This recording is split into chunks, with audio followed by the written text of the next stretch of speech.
Bonjour, comment allez-vous? Je suis très honoré de vous recevoir sur cette chaîne appelée la gestion locative sociale. Accordez-vous une chance et écoutez ce qui suit tout en gardant l'esprit ouvert. Vous êtes peut-être à la recherche d'une information, d'un métier, d'une activité, voire une orientation professionnelle, un projet d'évolution, et si vous m'écoutez aujourd'hui, vous êtes donc au bon endroit. Aujourd'hui, je vais vous parler de la facturation et recouvrement. Ici, bien évidemment, nous avons deux domaines, et ces deux domaines sont le plus souvent regroupés au sein d'un même processus chez les bailleurs sociaux.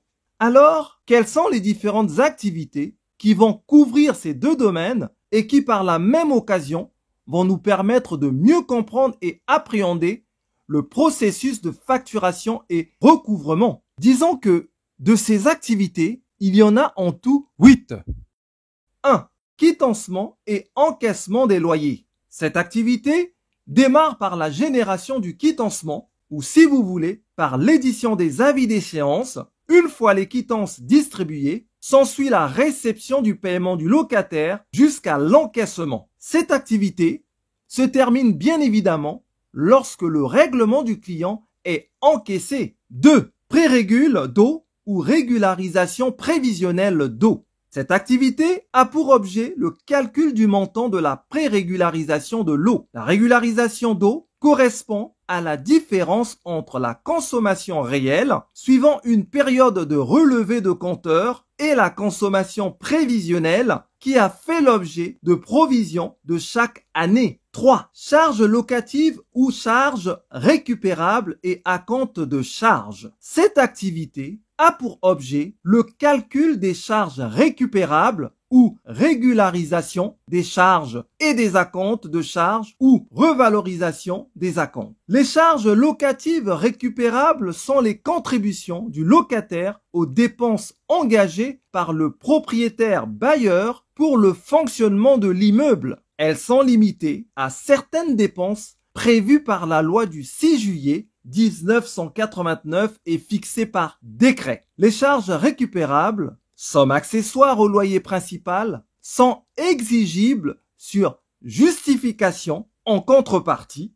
3.1 des services rendus liés à l'usage des différents éléments du logement loué. 3.2 des dépenses d'entretien courant et des menues réparations sur les éléments d'usage commun de la chose louée. 3.3 des impositions qui correspondent à des services dont le locataire profite directement.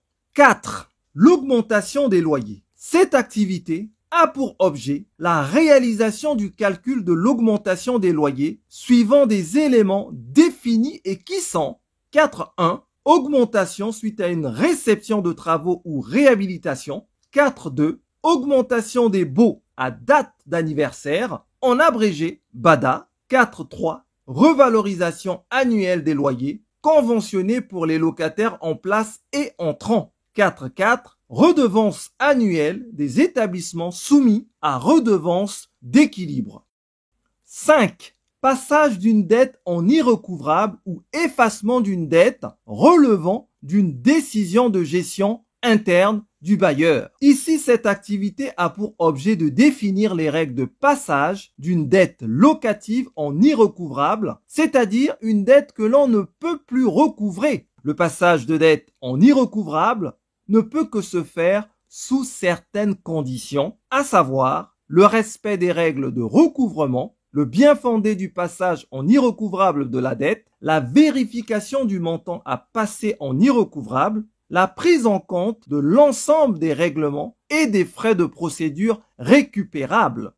6. Supplément de loyer de solidarité, en abrégé SLS. Cette activité va décrire les opérations ou tâches à réaliser pour effectuer l'enquête annuelle du supplément de loyer de solidarité. Depuis l'édition des questionnaires, en passant par la distribution et les retours des questionnaires, jusqu'à l'imputation et sa notification au locataire, c'est-à-dire au quittancement du SLS. Suivant les années, cette enquête peut être jumelée avec l'enquête d'occupation du parc social, Le supplément de loyer de solidarité s'ajoute au loyer principal et aux charges locatives. L'enquête SLS est annuelle et obligatoire et analysée en fonction de la situation des occupants du logement au 1er janvier de l'année de l'enquête. 7. Recouvrement amiable et contentieux des locataires en place ou locataires présents dans le parc locatif. Cette activité se déroule en 2 grandes phases, à savoir petit a, le recouvrement à l'amiable des dettes des locataires ou clients en place ou encore appelé précontentieux. Cette phase décrit l'enchaînement des opérations à réaliser après l'envoi de l'avis d'échéance ou quittance dans le cas où on aurait constaté des difficultés financières rencontrées par le client ou en cas d'impayé naissant. Elle a pour objet de mettre en place différentes actions pour établir un contact avec les familles afin de trouver des solutions à l'amiable en vue de l'apurement de la dette. Elle débute par l'envoi automatique ou manuel de la relance 1 pour une dette égale à 1 mois de loyer jusqu'à l'achèvement du délai de 2 mois suivant la délivrance du commandement de payer correspondant à une dette supérieure ou égale à 3 mois de loyer. Petit b, le recouvrement contentieux des locataires. Cette deuxième phase décrit l'enchaînement des opérations à réaliser après l'envoi d'un commandement de payer suite à l'échec de la phase de recouvrement à l'amiable de la dette. Elle a donc pour objet de poursuivre les procédures judiciaires avec un recours éventuel à des voies d'exécution pour garantir au mieux les droits du bailleur et de conserver un contact direct avec le débiteur afin de rechercher toute solution de remboursement de la dette. 8. Recouvrement amiable et contentieux des résiliés débiteurs ou recouvrement des arriérés des locataires partis.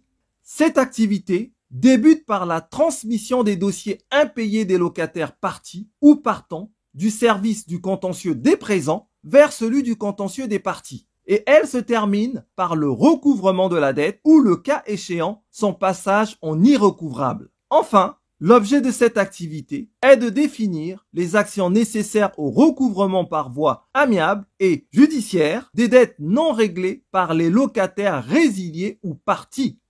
Comme nous venons de le voir, ce sont là les différentes activités qui regroupent le processus de facturation et recouvrement. Celles-ci feront l'objet d'une présentation un peu plus détaillée sur les prochaines publications.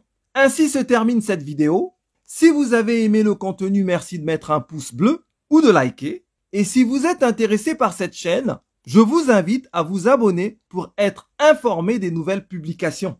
À bientôt!